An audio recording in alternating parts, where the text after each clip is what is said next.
Hi friends, welcome to my channel. భారత రాజ్యాంగ దినోత్సవం, ఇండియన్ కాన్స్టిట్యూషన్ డే. భారతదేశంలో ప్రతి సంవత్సరం ఆగస్టు 15వ తేదీన స్వాతంత్ర దినోత్సవం, జనవరి 26వ తేదీన గణతంత్ర దినోత్సవం వేడుకలను ఘనంగా జరుపుకుంటాం. అదేవిధంగా నవంబర్ 26వ తేదీన రాజ్యాంగ దినోత్సవం కూడా జరుపుకుంటారు. ఎందుకంటే భారత రాజ్యాంగాన్ని భారత రాజ్యాంగ సభ 1949లో నవంబర్ 26వ తేదీన స్వీకరించింది.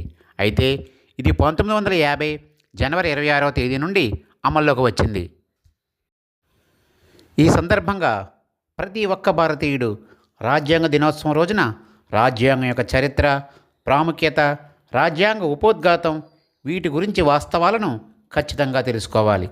ఆ విశేషాలేంటో ఇప్పుడు తెలుసుకుందాం. రాజ్యాంగ దినోత్సవ చరిత్ర.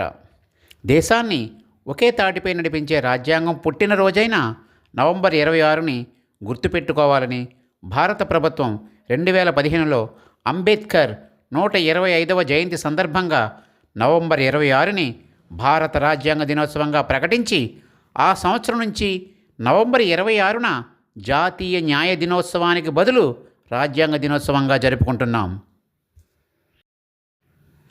రాజ్యాంగ దినోత్సవ ప్రాముఖ్యత.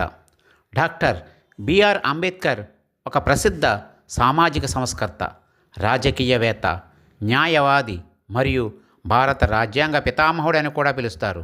ఈయన 1947 ఆగస్టు 29వ తేదీన రాజ్యాంగ ముసాయిదా కమిటీ చైర్మన్గా నియమితులయ్యారు.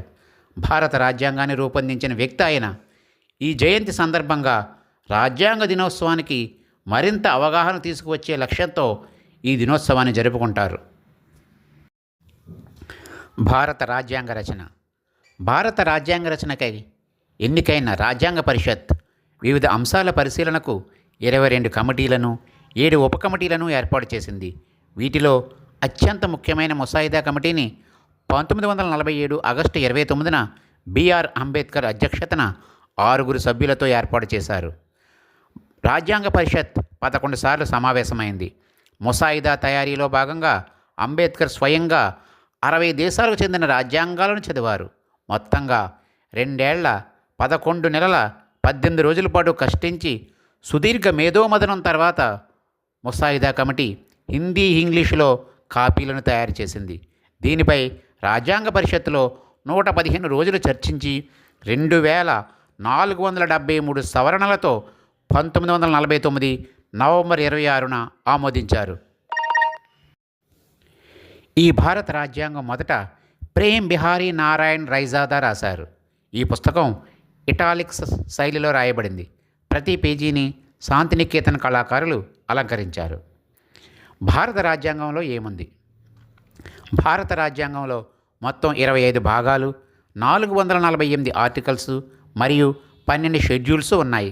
ప్రపంచంలోనే అతిపెద్ద రాజ్యాంగంగా ఇది పరిగణించబడుతుంది.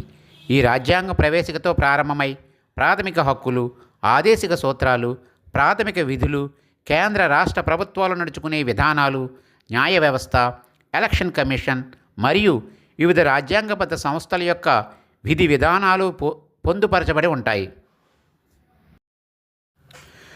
భారత రాజ్యాంగం ప్రజలకు ఏ విధంగా ఉపయోగకరం? భారత రాజ్యాంగం మన దేశానికి అత్యున్నత చట్టం. 1950 జనవరి 26న భారత రాజ్యాంగాన్ని అమలుపరిచిన తర్వాత స్వతంత్ర భారత సర్వసత్తాక సామ్యవాద లౌకిక ప్రజాస్వామ్య గణతంత్ర రాజ్యంగా అవతరించింది. దేశ పౌరులందరికీ న్యాయం, స్వేచ్ఛ, సమానత్వం, సౌభ్రాతృత్వం అందుబాటులోకి వచ్చాయి. భారత పౌరులకు ప్రాథమిక హక్కులు, వెనుకబడిన తరగతులకు రిజర్వేషన్లను, ప్రజల సంక్షేమం కొరకు ఆదేశిక సూత్రాలు అమల్లోకి వచ్చాయి. భారత ప్రభుత్వ నిర్మాణం ఎలా ఉండాలి, పరిపాలన ఎలా జరగాలి అనే విషయాలను రాజ్యాంగం నిర్దేశించింది.